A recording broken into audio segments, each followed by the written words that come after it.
Hey everyone, this is Isaiah Hernandez, also known as Pat Cardigans. Thank you for coming back to my YouTube channel and for watching my second video. If you did not watch my first video last week, go check it out. I opened the Panini Phoenix Debut Edition hobby box. Had some great pulls, and one of those pulls happens to be this guy right here, this Bob Pettit. Now, as I mentioned last week, I had talked about how Bob Pettit was one of my grandpa's favorite all-time basketball players.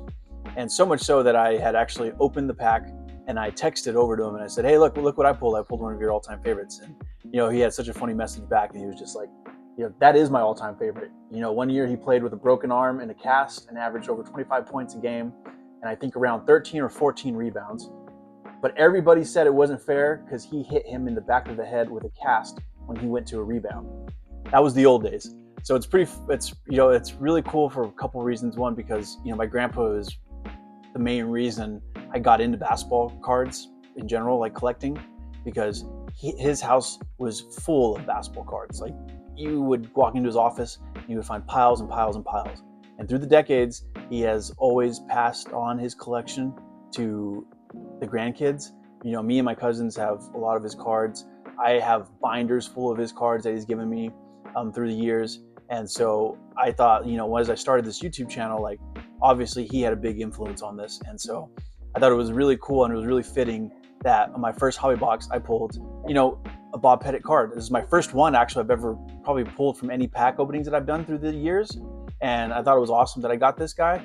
It's a really nice looking card, and it's obviously just a base, but it is still very special to me. It was fitting to highlight Bob Pettit in his career and then talk about really just about the history of him and go over some of his popular basketball cards that are on the market, but people really look for it, and kind of just give everybody a little bit of quick educational video about who Bob Pettit is and his career. I mean, I'm just like looking at this card now and looking at the back of it, you can see their little write-up for St. Louis Hawks.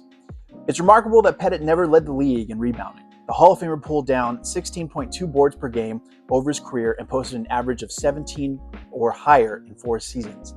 Other accolades weren't as elusive. The big man took home a pair of scoring titles and 2 league MVP awards. So this guy was clearly a force of nature, and he was a big dude, it sounds like. And even going back to my grandpa's text mentioning how he played a season with a broken hand and how he was still able to just be a force injured and probably leverage that cast, like, how my grandpa had mentioned.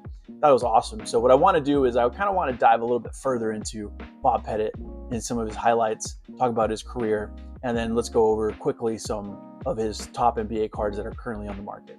So let's get started. Bob Pettit was born on December 12, 1932 in Baton Rouge, Louisiana. A natural athlete, Pettit initially struggled to find his footing in basketball. In fact, he was cut from his high school team not once, but twice. But Pettit's story is one of perseverance. By his senior year at Baton Rouge High School, he not only made the team, but also led them to a state championship. That determination carried over to his college career at Louisiana State University. At LSU, Pettit was unstoppable. Over his 3 seasons with the Tigers, he averaged an astounding 27.8 points per game. He was a 2-time consensus All-American and led LSU to the 1953 Final Four. Pettit's dominance on the court earned him the Southeastern Conference's Player of the Year award not once, but twice. In 1954, the Milwaukee Hawks selected Pettit second overall in the NBA draft. The team later relocated to St. Louis, where Pettit would truly make his mark.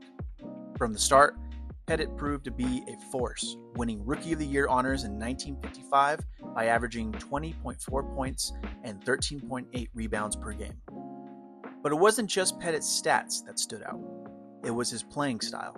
At 6'9", he revolutionized the power forward position, blending finesse and physicality in a way the league had never seen before. In 1958, Pettit cemented his legacy. In Game 6 of the NBA Finals against the mighty Boston Celtics, Pettit scored an incredible 50 points to clinch the championship for the Hawks. That performance remains one of the greatest in NBA history. Of course, no career is without its challenges. Pettit faced one of his toughest tests during the 1964-65 season when he broke his hand. Despite the injury, Pettit continued to display the resilience that defined his career. He played through pain and still managed to contribute to his team with his signature grit and determination. Though his career was briefly interrupted, Pettit returned stronger, demonstrating why he was a 10-time All-NBA first-team selection and an 11-time All-Star. Pettit retired in 1965 as the NBA's all-time leading scorer, with 20,880 points to his name. But his impact on the game goes beyond the numbers. Pettit was the first player in NBA history to reach 20,000 career points and remains the only player to win the NBA MVP award twice in the 1950s. His contributions to the sport earned him a well-deserved spot in the Naismith Memorial Basketball Hall of Fame in 1970. Today, Pettit's influence is still felt in the way power forwards approach the game, with skill, toughness, and a relentless will to win. Bob Pettit wasn't just a basketball player, he was a pioneer. He transformed basketball and the NBA. From overcoming early setbacks to rewriting the record books, Pettit's journey is a testament to hard work, resilience, and greatness. And that's a little history lesson on Bob Pettit and his impact on the game of basketball and in the NBA.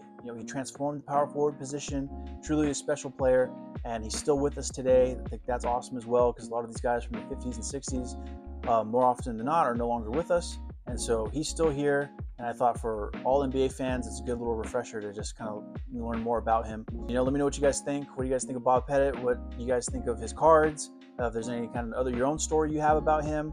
Is there any other cards you want to see me kind of do this type of series for? Let me know. Thanks, guys.